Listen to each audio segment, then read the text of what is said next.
Most people do not ruin their lives with one dramatic mistake. They do it in private, in silence, with a sentence. A small sentence repeated so often it stops sounding like a choice and starts sounding like truth. That is how a weak life is built now. Not only through bad luck or low skill, through rehearsal. Through the thoughts you let speak for you when nobody is listening. You can see the results everywhere.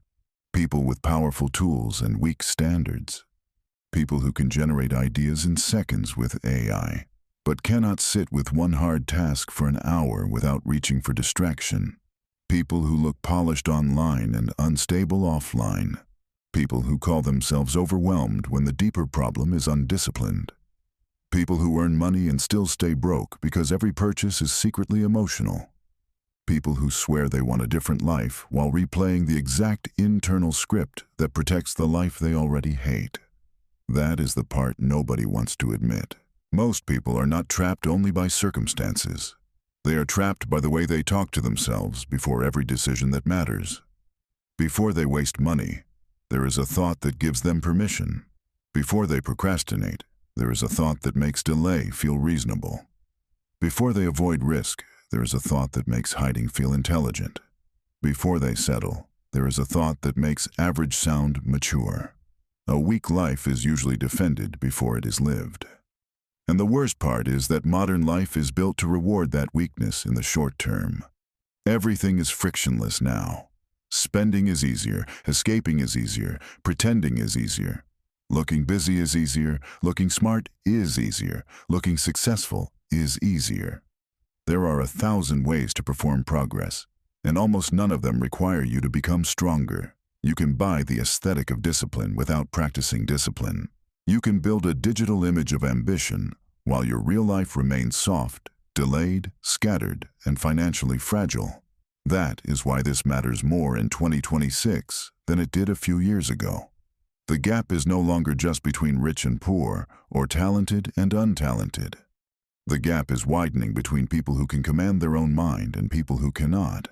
The disciplined use AI to multiply skill, speed, and output. The distracted use AI to outsource thinking, postpone effort, and feel productive without producing anything valuable. One group becomes more adaptive. The other becomes more dependent. Both are using the same tools. The difference is internal. What you replay in your mind every day becomes your standards. Your standards become your habits. Your habits become your money patterns, your work ethic, your emotional stability, your confidence, your relationships, your level of self-respect, and eventually the visible shape of your life. So this is not about positive thinking. This is not about pretending everything is easy. This is not about saying the right words in the mirror and waiting for the world to bend. This is about identifying the hidden thoughts that quietly train people to stay weak, poor, reactive, distracted, hesitant, and dependent. Not because they are stupid, not because they are doomed, because they have practiced the wrong inner conversation for too long. If this already feels uncomfortably specific, good. It should. Weakness survives by sounding normal. It survives by blending in with common behavior. It survives by making self-sabotage look reasonable. And if you can hear yourself somewhere in this, do not flinch away from it. Stay with it. The moment you can name the thought that keeps weakening you, you stop being fully controlled by it. If at any point one of these patterns exposes you, leave one word in your mind and keep listening. Honest. That is the word. Because the life starts changing the moment you stop flattering yourself and start describing yourself accurately. One thought does massive damage because it feels harmless.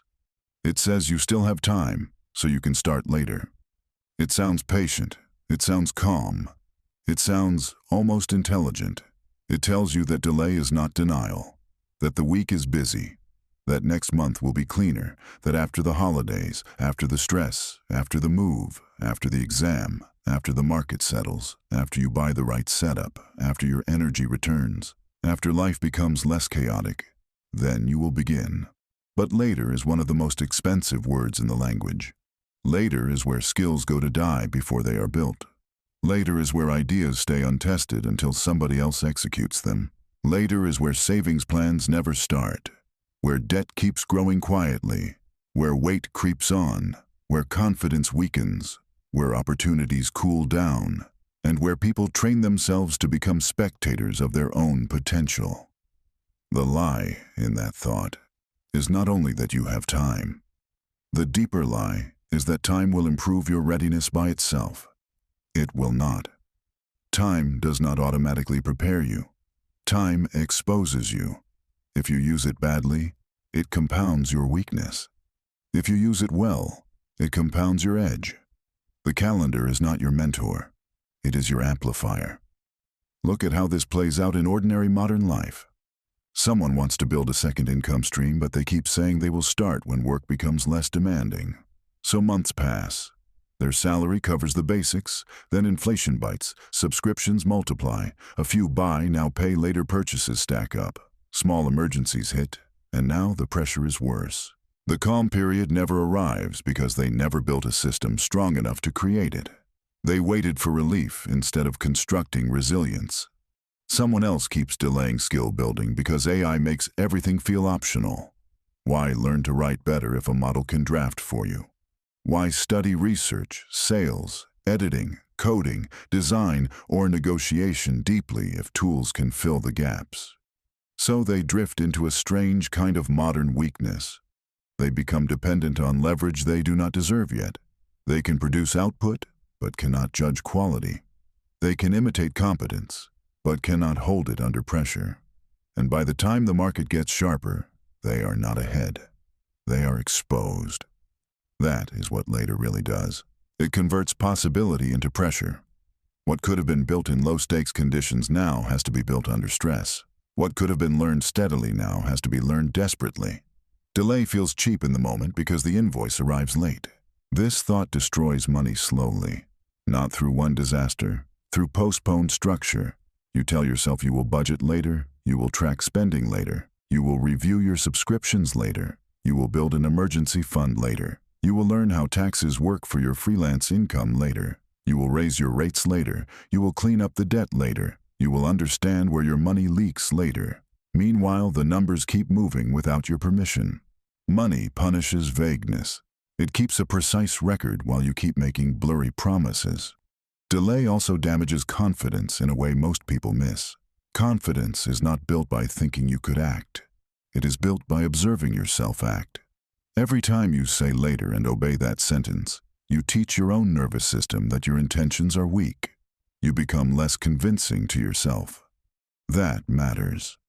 A person who cannot trust their own start time lives with constant internal friction. Every plan feels heavier because their self-image knows the truth. They do not follow through consistently. And once that identity starts forming, delay spreads. It leaves the original task and contaminates everything else. The person who postpones building skill also postpones hard conversations. They postpone health checkups.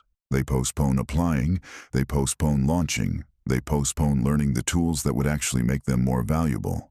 They postpone because postponement has become their emotional coping style. The stronger mental model is simple and brutal. Start before you feel complete. Start while the conditions are mixed. Start when the setup is imperfect. Start while the room is noisy, the schedule is messy, and the confidence is low. Because the beginning is not a reward for feeling ready. The beginning is the act that creates readiness. You do not need a future version of yourself to come rescue the present one. You need the present one to stop negotiating with delay. That does not mean reckless action. It means immediate contact with reality. If you want to become more financially stable, open the numbers now. If you want to become more valuable, spend the next hour learning something with commercial weight now. If you want more options, create proof of work now. If you want to stop living under your potential, stop romanticizing a cleaner future and start placing demands on this one. This is where stronger people quietly separate themselves. They do not worship speed for the sake of speed. They respect compounding. They understand that small, serious action today beats elaborate intention next month. 10 ugly early reps can be worth more than 50 refined plans that never meet reality. They know momentum is easier to steer than imagination. Once you are moving, correction becomes possible. When you are only thinking, everything stays theoretical. The market also rewards this faster than people realize. Employers notice proof. Clients notice consistency. Audiences notice repetition. Reputation is not built in one perfect burst. It is built by showing evidence over time that you can keep going when it would be easier to postpone. In unstable income environments, this matters even more. The person who can start on time, ship on time, respond on time, and improve on time becomes economically safer even before they become extraordinary. That is why the sentence has to change, not to something soft, to something functional. I start before it feels convenient. That is a sentence with muscle. It protects your future in ways your current mood never will. If that line already hit a nerve, remember it. And if you recognize how much of modern weakness hides behind fake patience, press like on this video in your own way. Not because likes are magic, because too many people have started treating delay as maturity, and it needs to be named for what it is. It is often fear in clean clothes. Another thought sounds even more innocent. It says you deserve this even if you did not earn it. Not always in big dramatic ways, usually in tiny private justifications. I had a hard week. I need something nice. Everyone else is enjoying life. It is only a small payment. I have been stressed. I work hard. I owe myself. And suddenly, desire becomes permission. This is one of the most expensive thought patterns in modern consumer life because it turns emotion into financial authority. A person can earn decent money and still remain fragile if every difficult feeling ends with a purchase. Stress becomes delivery. Boredom becomes scrolling and checkout. Insecurity becomes a status item. Fatigue becomes convenience spending. Comparison becomes lifestyle inflation. One bad mood after another turns into subscriptions, upgrades, impulse orders, takeout habits, cosmetic productivity tools, premium app stacks, and silent debt. The damage is not only financial, it is moral in the private sense of the word. Not moral like public image. Moral like the structure of your relationship with effort, reward, and self-command. When you repeatedly reward yourself before the work has produced real surplus, you train a dangerous mismatch. You train your appetite to lead and your discipline to follow. That order will keep breaking your finances no matter how much advice you consume. Notice how normal this has become. Someone gets paid on Friday and feels rich for 48 hours. New shoes, better headphones, another monthly tool they may barely use. A dinner expensive enough to feel important. A device upgrade because their old one still works but no longer excites them.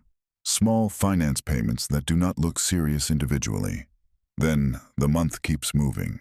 Rent hits, transport hits, utilities hit, tax is forgotten. A family expense appears. The bank balance tightens. And the person says life is too expensive without admitting that emotional spending has become part of their identity. Digital systems made this easier than ever. It does not even feel like spending anymore. It feels like tapping, sliding, confirming, splitting payments, free trials, one-click upgrades, suggested bundles, personalized offers, invisible renewals. Frictionless spending is not neutral. It is a machine designed to cooperate with your weakest moments. If your mind keeps saying, "I deserve it," the system will always be ready to agree. And status makes it worse. Many people are not buying utility. They are buying emotional camouflage. They want to feel behind less. They want to look competent, stylish, in demand, premium, evolved, creative, successful. So they buy signals. The problem is that signals paid for with fragility do not raise your life. They decorate your instability. A polished image on a financially weak base is not success. It is performance underwritten by anxiety. This thought also affects work. A person who thinks they deserve rewards without earned leverage often struggles with consistency. They want the visible comforts of competence without the long, repetitive burden of becoming competent. They want the clients, the audience, the freedom, the rates, the autonomy, the schedule. But beneath that is a dangerous assumption. That effort is unfairly heavy and reward should come early because they mean well. That mindset poisons growth. The market can be imperfect, but it is still largely allergic to entitlement without value. The stronger mental model is not self-denial for its own sake. It is cleaner than that. Earn before you indulge. Build surplus before you celebrate. Let pleasure follow strength, not replace it. This changes everything. When you stop using treats as emotional anesthesia, you begin to see your money clearly. You notice where your spending has been compensating for poor structure. You see that some purchases were never about quality of life. They were about avoiding discomfort.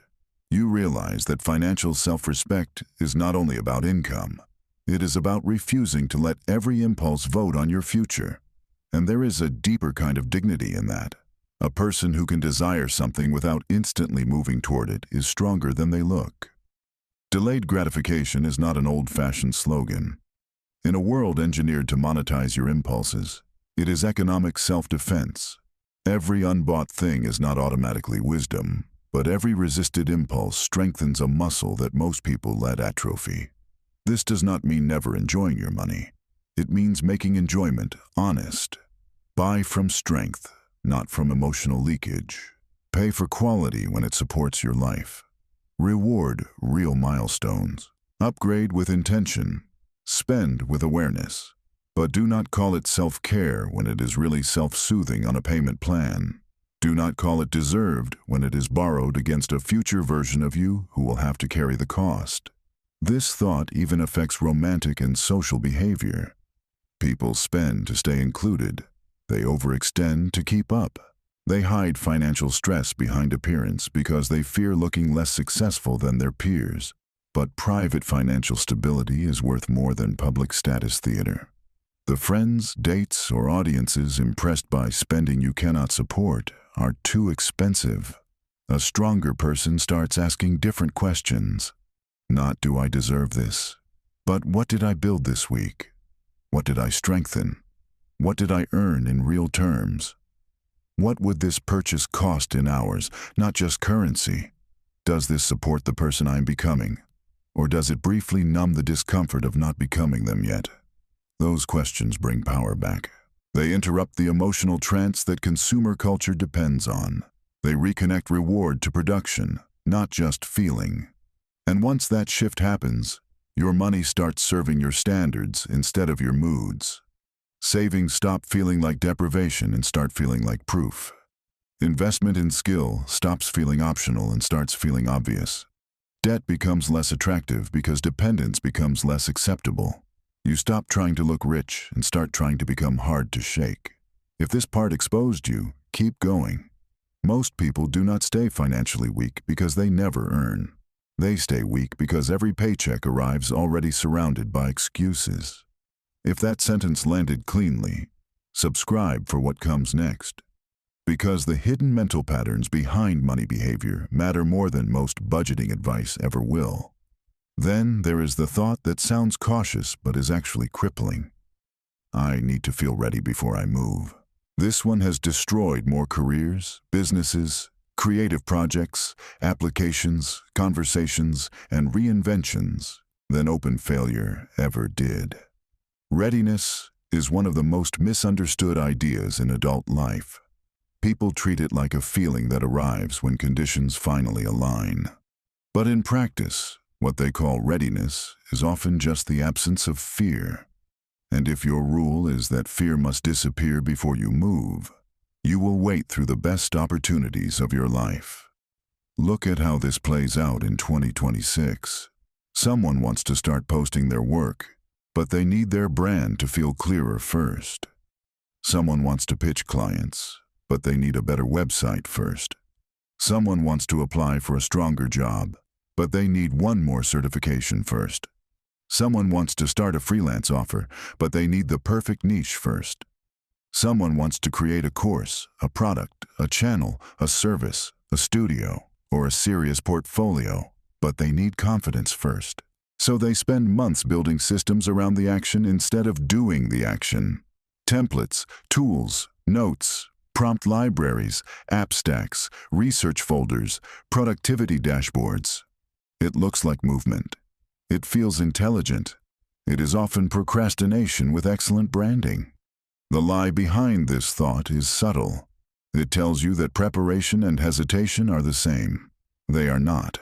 Preparation gets you closer to contact with reality. Hesitation keeps you attached to imagined control. One sharpens you, the other shelters you. You do not become ready in isolation. You become ready in motion. Through awkward first attempts, through unreturned emails, through mediocre drafts, through conversations where your voice shakes a little, through early offers that need revision, through seeing what the market ignores and what it values, through feedback, through friction, through exposure. There is no safe rehearsal room for a meaningful life. This thought harms money because it delays contact with value exchange. A person who waits to feel ready usually waits too long to test what people would actually pay for. They keep polishing invisible work. Meanwhile, someone less polished but more willing gets proof, learns faster, and builds reputation sooner. In unstable modern markets, speed of learning matters as much as raw talent. The person who enters the arena with humility learns what books, podcasts, and endless prompting never teach. What real demand feels like. What clients actually care about. What standards the market enforces. What problems people will pay to remove. Waiting to feel ready also keeps income fragile. If you only move when comfortable, you never build adaptability. And adaptability is one of the most valuable traits in a world where roles shift, tools evolve, industries get automated, and attention moves fast. Certainty is not the prize anymore. Responsiveness is. Emotionally, this thought creates a terrible habit. It makes your feelings the gatekeepers of your future.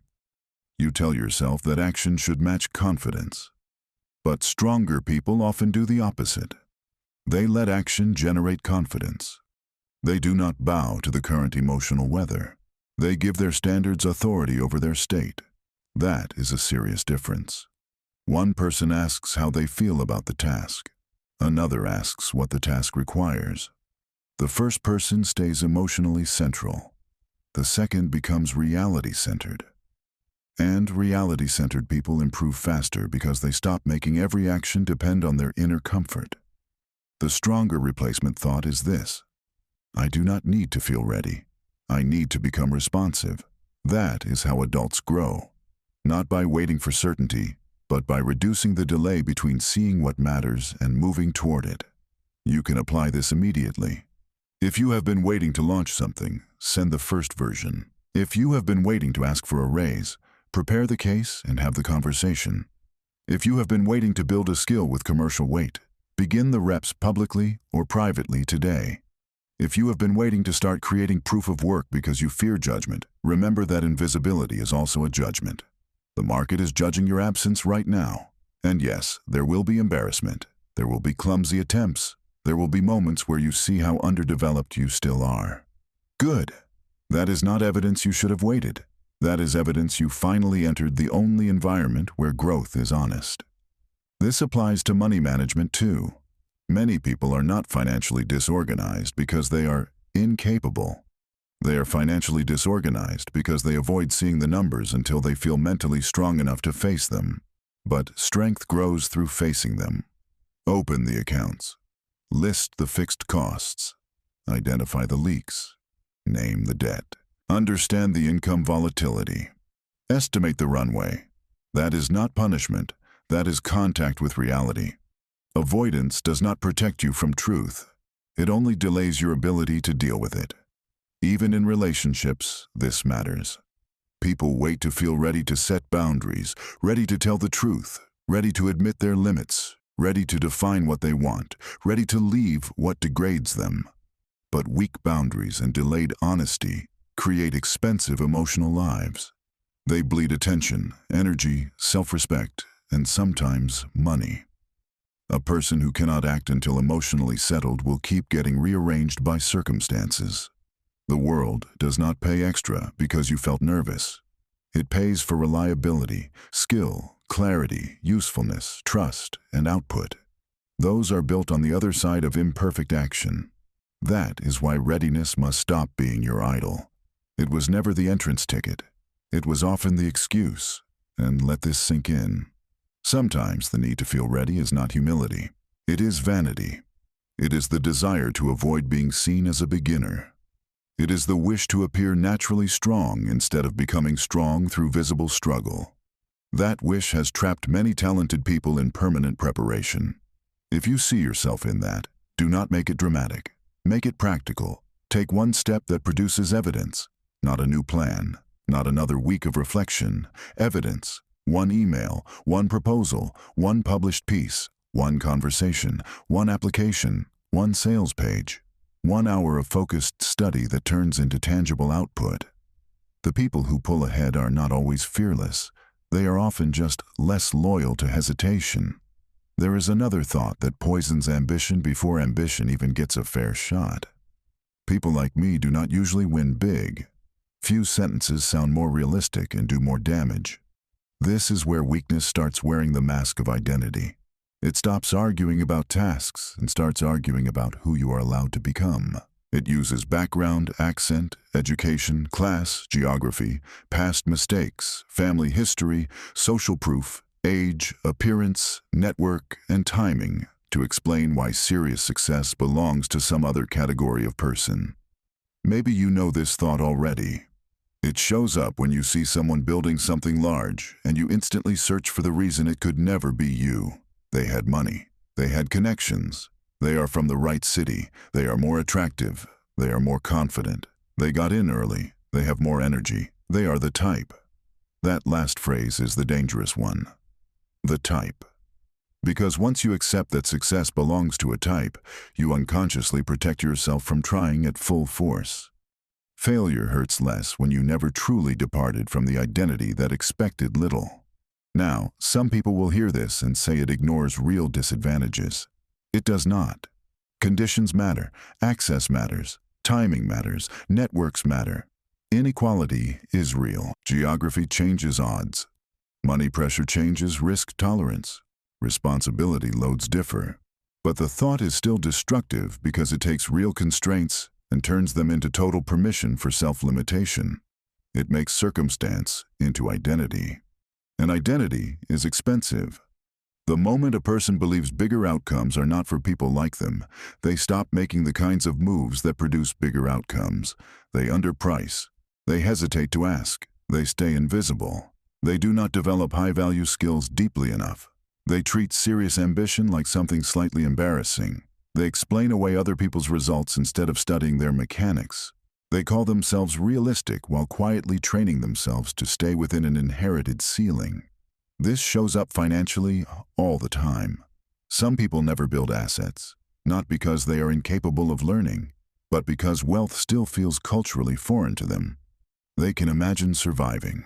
They can imagine getting by. They can imagine a little more comfort. But true financial strength feels like something other people do. So they unconsciously keep their decisions consistent with that self-image. They spend like temporary people. They avoid learning money systems. They think long-term planning is for naturally organized people. They treat higher-level financial competence as a personality trait instead of a trainable behavior. The same is true in career life. A person may be smart enough for better rooms, but still behave like a visitor inside them. They do not negotiate firmly. They apologize for taking up space. They soften their ideas before anyone critiques them. They outsource authority to titles. They assume the boldest people know more than they do. Often they do not. Often they just expect themselves to matter. That expectation changes performance more than people realize. The lie beneath the thought is that belonging comes before contribution. It usually works the other way around. People begin to belong in stronger rooms because they became useful, reliable, sharp, adaptable, and hard to ignore. Not because the world sent them a letter saying they looked the part. Winning big is also misunderstood. It does not only mean fame, massive wealth, or public dominance. It means meaningful expansion beyond the limits your old identity set for you. It means becoming economically stronger than your family patterns. It means creating optionality where there used to be dependence. It means becoming the calmest and most capable person in situations that used to collapse you. It means building something with real value, even if nobody expected it from your starting point. The stronger mental model is this: I do not need permission from my background to build a larger future. That sentence does not erase obstacles, it removes emotional obedience to them. When you adopt that model, the questions change. Instead of asking whether people like you usually win, you ask what skills create leverage, what problems are rewarded, what standards strong performers share, what habits improve trust, what forms of reputation compound, what parts of your identity are history and what parts are habits. You stop treating your current environment as a prophecy. This is where skill stacking becomes powerful. You may not begin with elite connections, but you can become unusually useful. You can combine writing with research, editing with strategy, coding with communication, design with psychology, sales with empathy, operational discipline with creative output. In a market flooded with shallow generalists and distracted dabblers, being reliably good across a useful combination of skills becomes a serious economic advantage. Reputation becomes capital too, not fake online importance. Real trust. The kind that makes people think of you when serious work appears. The kind built by meeting deadlines, keeping your word, staying calm under pressure, solving problems without theatrics, and improving steadily. A person from an ordinary background who builds extraordinary trust can outrun people with better starting conditions and weaker standards. This thought also matters emotionally. If you believe big outcomes are not for people like you will treat discomfort as proof you are out of place. But discomfort is normal when your life starts exceeding the limits of your previous identity. New rooms feel unfamiliar. Higher standards feel demanding. More visible work feels exposing. Better money feels strange to manage at first. None of that means it is not for you. It means it is new. You do not need to become delusional to outgrow a weak identity. You need evidence. Evidence changes self-concept faster than hype ever will. That is why the practical move is not to repeat grand claims. It is to do things that make the old story harder to defend. Raise your skill floor. Improve your financial literacy. Enter rooms where people are better than you. Charge properly for useful work. Build a body of proof. Handle money like it deserves respect. Finish things. Let your behavior slowly embarrass the sentence that once defined you. If this part struck something deep, remember that many limits feel personal only because they have been repeated long enough. That does not make them sacred. It makes them trained. And trained things can be replaced. Another thought sounds responsible but creates decay. I will focus seriously once life becomes calmer. This is one of the great modern fantasies. The fantasy of the future clean window. The imaginary season where the inbox softens, the family issues settle, the phone stops buzzing, the obligations lighten, the news calms down, the money pressure eases, the energy stabilizes, and finally the mind becomes available for serious work. That season almost never arrives on its own. Life does not become calm first so that you can focus. Focus is one of the things that helps create calm. Without it, chaos keeps breeding. This thought is everywhere because distraction now feels normal. People are fragmented all day and call it reality. 5 minutes on a task, check messages, open a tab, ask AI to summarize the thing they could have read, scroll while eating, half listen to a podcast, open short-form video for a break and lose 30 minutes. Answer something unimportant because it feels easier than the meaningful task. Rearrange a Notion board. Tweak a system. Watch someone explain discipline instead of practicing it. By night, they feel mentally used up and say they had no time to focus seriously. The truth is harsher. Many people did not lack time, they lacked command. Digital life trains shallow attention so aggressively that deep focus now looks extreme. But focus is not a luxury habit for a few obsessed people. It is economic power. In a world crowded with noise, the ability to hold your mind on one meaningful problem long enough to produce value is becoming rarer and more profitable. Think about the difference between two people with access to the same tools. One person uses AI to speed up execution after thinking clearly. The other uses AI to avoid thinking clearly. One person treats productivity systems as support structures. The other treats them as emotional furniture. One person blocks distraction and builds. The other stays available to every notification and wonders why their life has no traction. The technology is the same. The attention standard is not. This thought causes money problems too, just in a less visible way. A scattered person leaks earning power. They miss details. They underdeliver. They take longer. They need urgency to function. Their output quality fluctuates with mood. They struggle to build a serious second income because focused work after the day job feels impossible. They stay stuck in low-leverage effort because deep skill development requires concentration, and concentration feels unfamiliar. Attention is not just a wellness issue. It affects income, credibility, and long-term optionality. There is also a cost in self-respect. A mind trained to chase stimulation struggles to trust itself with bigger goals. You start seeing your own focus as unreliable. That infects ambition. Why commit to a meaningful target if you know your attention will fracture the moment discomfort appears? That is how distraction quietly shrinks your life without ever announcing itself as the main problem. The lie behind the thought is that calm is an external event.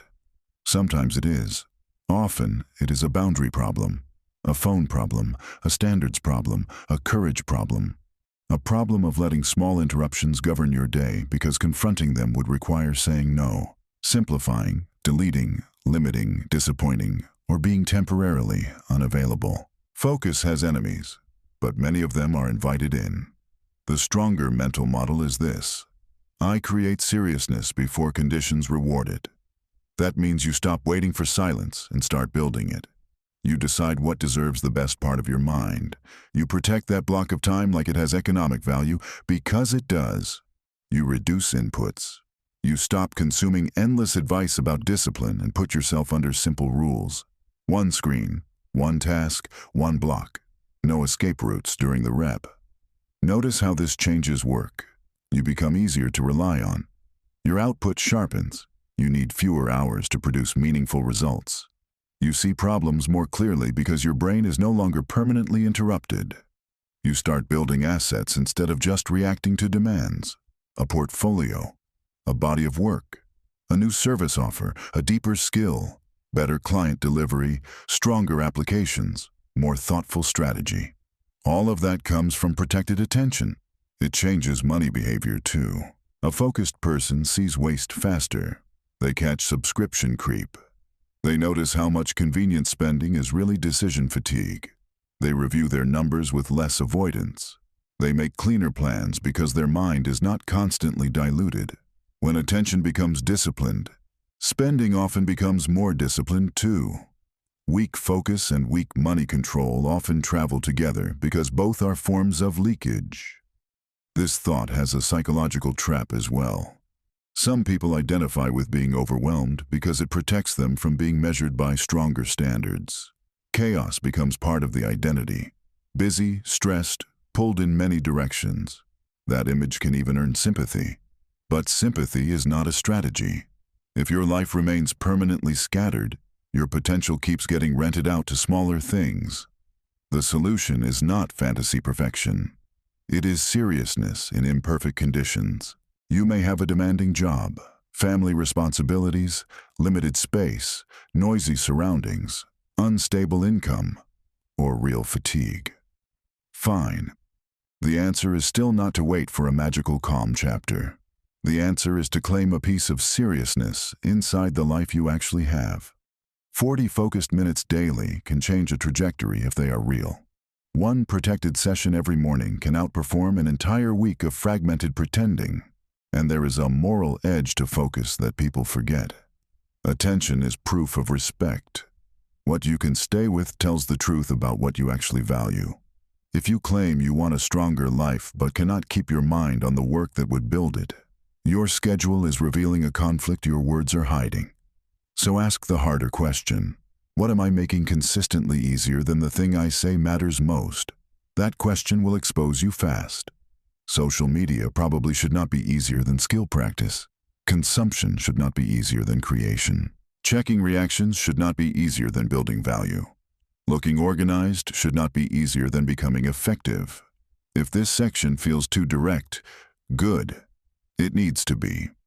Modern weakness often looks like normal digital behavior, and because it looks normal, it spreads without resistance. Then there is the thought that has built entire fake lives. Looking successful matters more than becoming valuable. This one is poison because the internet rewards appearance faster than substance. And when appearance gets rewarded quickly, weak minds start serving the reward instead of the truth. You can see it everywhere. People crafting the image of a business before they can run one. People speaking with expert confidence before they have endured expert pressure. People renting luxury signals while lacking savings. People posting productivity aesthetics while living in avoidance. People polishing personal brands built on thin proof. People confusing visibility with capability because attention arrived before depth. The danger here is not only hypocrisy, it is self-deception. The longer you perform success, the harder it becomes to admit you are underbuilt. The image begins demanding protection. Now you are not just trying to grow, you are trying to grow without puncturing the performance. That makes honest learning difficult. It makes beginnerhood embarrassing. It makes truth expensive. This thought destroys money because status spending becomes strategic theater. The watch, the car, the premium office, the unnecessary branding, the expensive gear, the curated background, the paid image maintenance, all designed to suggest strength. But if the financial base is weak, the performance becomes a tax. Some people are not broke because they earn too little.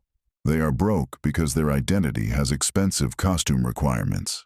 It also harms work quality. If looking smart matters more than becoming useful, you stop asking naive questions that would actually help you improve. You stop admitting gaps. You overpromise. You protect ego. You prefer language over outcomes. You become more interested in being seen as sharp than in doing the slow, repetitive labor that would make you sharp. That pattern is deadly in any serious field. The internet intensified this because metrics distort self-perception. Followers can create false authority.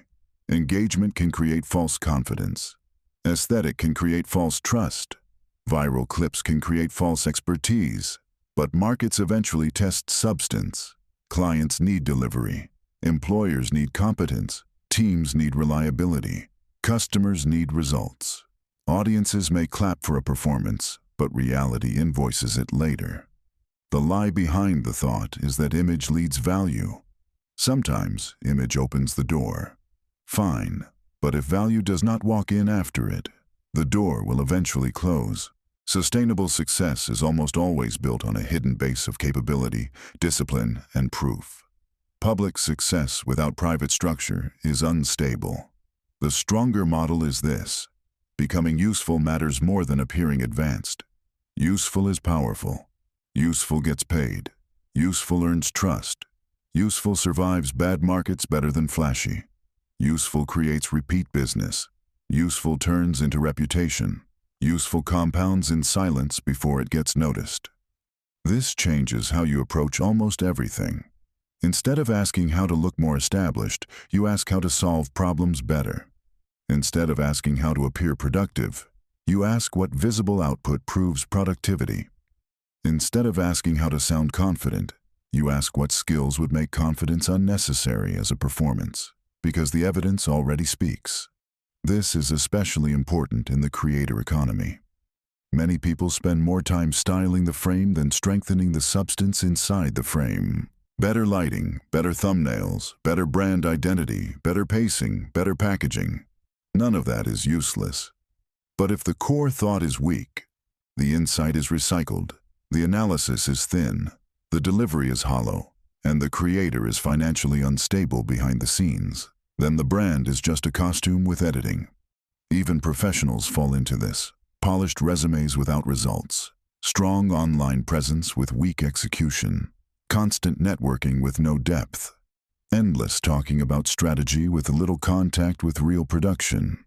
A person can stay trapped for years in the image of progress because other people cannot easily measure the truth, but the person themselves can feel it. That is why image addiction often comes with quiet anxiety. The performance has to be maintained because the foundation does not yet feel trustworthy. Money gets cleaner when this thought changes. You stop buying things mainly because they signal arrival. You start investing more in things that build capacity, courses you will actually finish, tools that genuinely improve output, health habits that sustain work, environments that reduce distraction, systems that strengthen delivery. Time to practice, time to think, time to build. You become less interested in expensive symbols and more interested in durable capability. There is an emotional payoff too. When you value usefulness over image, comparison loses some of its poison. You do not need to look like you are ahead if you know you are becoming harder to replace. That is a calmer kind of confidence. Less performative, more grounded. You stop chasing applause from people who cannot tell the difference between signal and substance anyway. And here is the brutal truth. A lot of people want the social rewards of being respected more than they want the private burden of becoming respectable. Respectable in the real sense. Dependable, skilled, controlled, solid, economically responsible. That kind of respect is not built with posture. It is built with standards. If you want to test yourself, ask what would remain impressive about your life if nobody could see the image. No photos, no posts, no bios, no brand language, no external validation. Would the routine still be strong? Would the bank account still reflect discipline? Would the work still be useful? Would the relationship still feel honest? Would your mind still respect you? That question cuts through performance fast, and if you have spent too much energy trying to look further along than you are, do not collapse into shame. Use that discomfort correctly. It is telling you where to return your effort. Back to skill, back to proof, back to delivery, back to private order, back to becoming the kind of person who no longer needs to fake the signal because the substance keeps leaking through on its own. If this part felt like a mirror, stay with it. The modern world overpays appearance in the short term and underestimates value in the early stages. That can tempt anyone. But the people who last almost always become stronger in private before they look stronger in public. Then there is the thought that may be the most dangerous of all because it looks like hope. Something outside me will eventually save me. Sometimes that something is money. Sometimes a relationship. Sometimes a lucky break. Sometimes a platform spike. Sometimes a mentor. Sometimes a government change. Sometimes a new tool. Sometimes an algorithm. Sometimes AI itself. The object changes, the structure remains. Rescue thinking. This thought is seductive because real breakthroughs do happen. A strong opportunity can change your pace. A helpful connection can matter. A supportive partner can stabilize your life. A new technology can increase your reach. A good market cycle can reward your effort. None of that is fantasy. The problem begins when outside help becomes the emotional plan instead of the bonus. Rescue thinking weakens people because it lowers the urgency of self-construction. Why build deeper discipline if a future opportunity might solve the pressure? Why clean up the finances if income could suddenly rise? Why develop strong sales ability if the right client might magically appear? Why improve health, skill, routines, standards, and attention if some external event is expected to change everything? Hope becomes a substitute for structure. This shows up in all kinds of modern forms. People waiting for a viral moment to validate years of inconsistency. People assuming one profitable side hustle trend will fix their habits. People thinking the next AI tool will finally make them productive, though they have ignored every simpler system before it. People staying in weak financial patterns because they imagine a raise, a partner, a windfall, or a breakthrough will soon remove the pressure. People drifting because they expect future clarity to arrive without present discipline. The damage is huge because rescue thinking makes you passive while feeling optimistic. That combination is dangerous. Despair at least hurts honestly. False hope can keep someone motionless for years. Money suffers immediately under this pattern. If you think something external will save you, you are less likely to build boring protection. Emergency funds feel less urgent. Debt reduction feels postponable. Skill development feels optional. Financial literacy feels like something you can learn once life improves. But the people who become hard to break usually do the opposite. They prepare before the rescue arrives, if it arrives at all. This thought also creates dependency in relationships. People look for a partner to provide not just love, but structure, direction, confidence, discipline, lifestyle, and emotional regulation. They want to be carried into adulthood by proximity. That is too heavy a burden for any relationship. It turns connection into escape. And once the relationship strains, the person discovers how little internal structure they built for themselves. Career life has its version too. Waiting for a boss to notice. Waiting for the company to reward effort automatically. Waiting for the economy to improve before becoming serious. Waiting for better leadership before increasing personal standards. Waiting for motivation to return before acting professional. All of it gives your future away to variables you do not control. The lie behind rescue thinking is that the outside event will be strong enough to override the inside weakness. Usually, it is not. People can receive opportunities and still waste them because their habits are not ready. They can get more income and still stay unstable because their money behavior is untrained. They can get visibility and collapse under it because they built image before capacity. They can get access and fail to use it because their identity still expects smallness.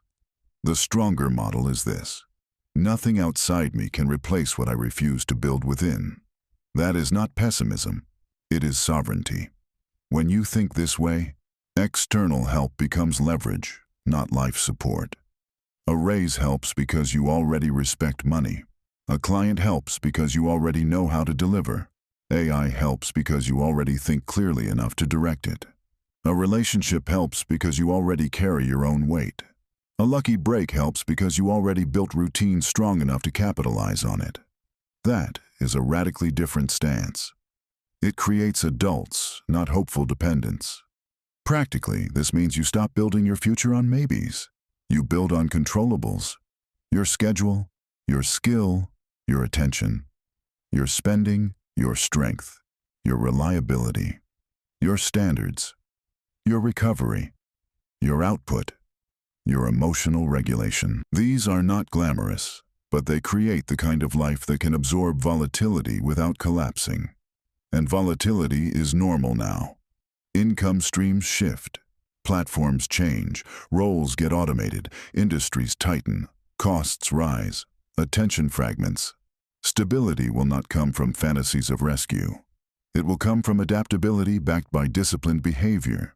The person who can learn, sell, manage money, regulate emotion, and stay useful across changing conditions becomes much safer than the person waiting for one external force to deliver certainty. This thought also changes your posture toward luck. Strong people do not reject luck. They court it properly. They create more surface area for it. More output, more learning, more visible proof, more useful relationships, more reps, more reliability. They do not sit still hoping to be selected. They become easier to select because they have been building. That is a far more honest form of hope. Hope with structure. Hope with standards. Hope with receipts. And here is the final insult of rescue thinking. It often sounds humble. A person says they are just waiting for the right chance. But beneath that can be avoidance of responsibility. Because once you admit that no one is coming to save the structure you keep neglecting, the burden returns to you. The budget, the health, the skill, the courage, the attention, the boundaries, the unfinished work. It all comes back into your hands. That is heavy, but it is also freedom. Dependence feels comforting until it starts costing dignity. By now, the pattern should be obvious. None of these thoughts are loud villains. They are quiet permissions. Start later. Reward yourself early. Wait until you feel ready. Stay inside the old identity. Focus once life calms down. Look successful instead of becoming useful. Hope something external rescues you.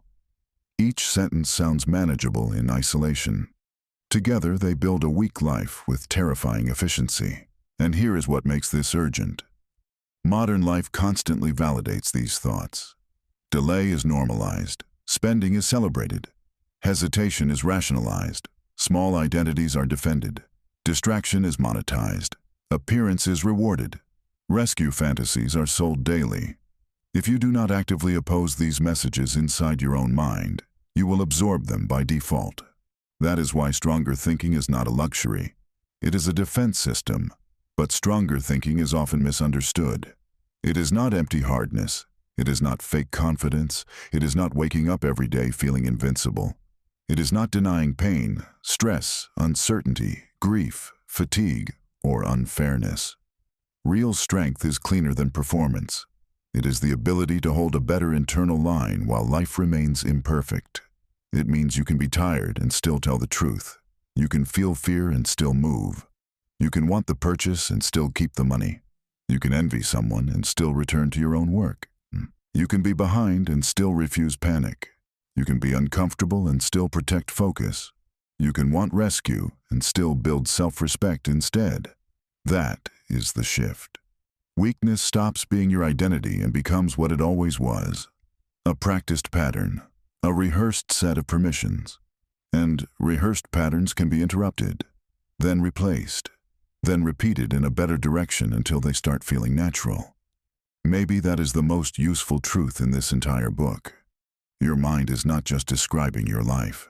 It is training it. Every internal sentence is a vote. When you say later, you vote for delay. When you say I deserve it, you vote for emotional spending. When you say I need to feel ready, you vote for hesitation. When you say people like me do not win, you vote for inherited limits. When you say I will focus when life calms down, you vote for distraction. When you say looking successful matters more, you vote for performance over substance. When you say something will save me, you vote for dependence. And because those votes are cast privately, most people never realize how consistently they have been electing the future they claim to fear. So what does stronger thinking look like in daily life? It looks less dramatic than people expect and more disciplined. You begin when the conditions are mixed. You tie reward to real production. You act before the emotions fully cooperate. You refuse to worship old identity limits. You build focused blocks inside a noisy life. You invest more in becoming useful than in appearing advanced. You welcome opportunity without building your life around rescue. Then the external changes begin to follow. Not instantly, not magically, but measurably. Your money becomes less emotional. Your spending slows down and gets cleaner. Your attention stops bleeding into every direction. Your work gains weight. Your reputation becomes more consistent. Your confidence stops depending on mood. Your standards become visible. Your opportunities increase because you can now carry more of them without self-sabotage. That is what people often call luck from a distance. They see the improved results. They do not see the inner script that was rewritten first. And the rewrite has to be daily. That part matters. Because the world will keep offering the old thoughts. You will still be tempted to delay, still tempted to soothe yourself with spending, still tempted to wait for perfect certainty, still tempted to play small inside an inherited identity, still tempted to scatter your attention, still tempted to perform progress, still tempted to hope that one outside event will remove the burden of self-command. You do not beat those patterns once. You out-rehearse them. That is how winning actually begins. Long before public evidence, long before more money, long before the body changes, the business grows, the audience responds, the job improves, the debt shrinks, or the room notices. It begins in private language. In the sentence you refuse, in the standard you repeat, in the act you take before your excuses finish forming. If this has been hitting harder than you expected, do something useful with that feeling. Do not just admire the truth for 10 minutes and then go back to the same script. Choose one of these thoughts that has been quietly running your life and name it honestly. Write it down in your mind, if not on paper. Replace it with a stronger line. Then prove the replacement today with one action. 1. That is enough to begin breaking the spell. If you want a follow-up that goes even deeper into mental toughness, money discipline, and the private standards that change a person's trajectory, leave the word honest in the comments. Not as a slogan, as a signal that you are willing to stop flattering the habits that keep you weak. And if this video challenged the way you think about discipline, self-respect, and money behavior in the modern world, stay close to this channel. Not for comfort, for clarity. Because a lot of people are drowning in information while starving for confrontation that actually helps. Remember this too. The world does not only take from weak thinking. It profits from it. Every distracted click, every insecure purchase, every delayed action, every performed identity, every outsourced thought, every dependence. Entire systems get paid when you stay mentally soft. That means strength is not merely personal improvement, it is resistance. Resistance against convenience when convenience is making you sloppy. Resistance against comparison when comparison is making you spend. Resistance against polished lies when polished lies are making you feel behind. Resistance against your own appetite when appetite is asking to lead. Resistance against passivity when passivity is disguised as patience. Resistance against image when image is draining capital from substance. Resistance against fantasy rescue when reality is asking for structure. That kind of resistance does not always look exciting. Sometimes it looks like closing the app, saying no to the purchase, opening the spreadsheet, finishing the work, practicing the skill, publishing the imperfect draft, telling the truth, going to sleep on time, repeating the rep, protecting the hour, holding the line when nobody would know if you bent it. But those ordinary acts are where stronger lives are built, quietly, repeatedly, without the need to announce themselves first. There is a reason weak thoughts spread so easily. They offer relief now and charge you later. Strong thoughts often ask for friction now and pay you later. That is the whole game in one sentence. Most people choose based on the first feeling. Stronger people learn to choose based on the longer bill. The tragedy is that many intelligent people lose here, not because they lack ability, because they keep negotiating with themselves at the exact moments they should be obeying their standards. Intelligence without self-command can become elegant self-sabotage. You can explain your patterns beautifully and still remain owned by them.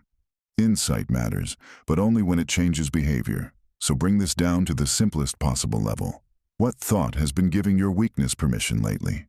Is it later? Is it, I deserve this? Is it, I need to feel ready? Is it, people like me do not win? Is it, I will focus when things calm down? Is it, looking successful? Is it, rescue? Whatever it is, stop treating it like background noise. Treat it like code, because that is what it is. Behavioral code, economic code, emotional code, identity code. And code can be rewritten if you stop defending the old program. The ending truth is not soft, but it is freeing. No one can think your way into a stronger life for you. Not a mentor, not a book, not a platform, not a partner, not an algorithm, not AI. Tools can help, guidance can help, education can help, opportunity can help. But eventually there is a moment where the private sentence arrives and you either obey weakness again or you do not. That moment is where lives separate. Not when the audience claps, not when the account grows, not when the body changes, not when the title improves, not when the image looks expensive. Earlier than that, quieter than that, in the mind, in the next decision, in the line you repeat when nobody hears it. Winning starts there. It starts when later becomes now, when deserved becomes earned, when ready becomes responsive, when identity becomes expandable, when calm becomes created, when image becomes secondary, when rescue becomes responsibility. Then the outside world slowly catches up to the inside shift. And one day people will look at your discipline, your money habits, your composure, your results, your focus, your standards, and they will think the change happened out there. In the visible part, they will be wrong. It happened in the private conversation first. It happened when you stopped rehearsing weakness. It happened when you started choosing thoughts strong enough to survive contact with reality. It happened when you stopped asking life to become easier before you became stronger. Replay that until it becomes part of you. Because the thoughts you repeat every day are not background sound. They are instructions, and your life is listening.